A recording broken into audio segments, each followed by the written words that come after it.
Look, let's quickly turn to the Middle East. Trump has issued his last warning to Hamas. He wrote, "Everyone wants the hostages home. Everyone wants this war to end. The Israelis have accepted my terms. It is time for Hamas to accept as well. I have warned Hamas about the consequences of not accepting. This is my last warning. There will not be another one. Thank you for your attention to this matter." Josh, will this work? Well, so there have been conflicting reports on this. So Trump is saying that Israel has agreed to this latest Steve Witkoff proposed hostage ceasefire deal, the details of which have not been made public yet. But Israeli media is reporting that Netanyahu has not quite formally accepted it yet. So there's actually some mixed information there. I think more relevant and more to the point, Gabrielle. I mean, how many times have we seen this story play out over the past year and a half, 2 years since October 7th? Hard to believe it's been almost 2 years, frankly, since that most terrible of days.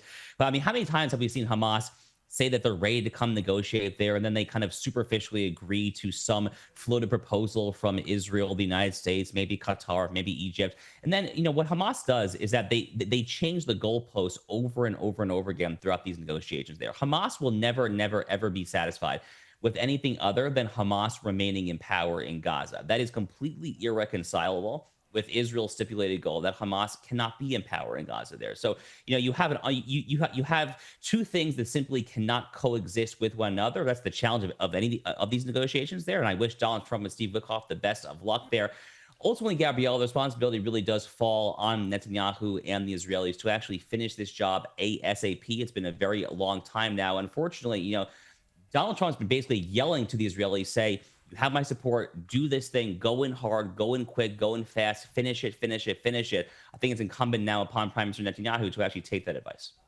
Finally, here in Sydney, pro-Palestine protesters gathered on our world-famous Bondi Beach over the weekend, waving Palestinian flags, making anti-Semitic chants. And they held this in an area of Sydney with a very large Jewish population, clearly designed to intimidate. And the following day, another anti-Israel activist waved the Palestinian flag on horseback on the same beach here at Bondi. Look at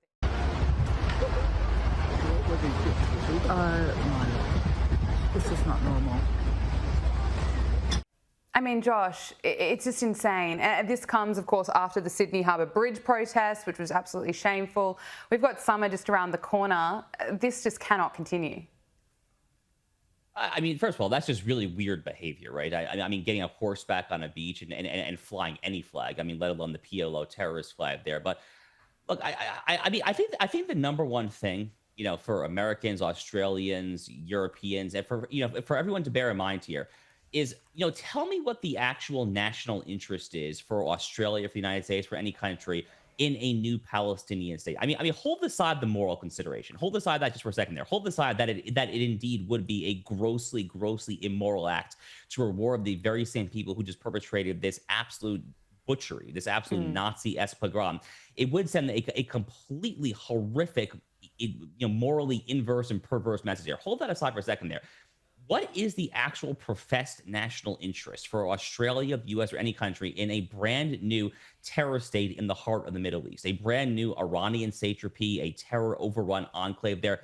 There is none. There is no national interest that I can point to there. Rather, the Western interest, whether it's the American, Australian, and European interest, the Western interest is served by an emboldened and buttressed Israel that's able to make alliances with the non-Islamist Arab nations like the Abraham Accords, the UAE, Bahrain, Morocco, and so forth there. And then that coalition, in turn, can patrol and secure the region and deter radical Islamism. That is the Western interest. There is no Western interest served by a new Palestinian state whatsoever. Josh Hammer, Senior Editor at Large at Newsweek, thank you so much for your time. Really appreciate it. You bet. Thank you.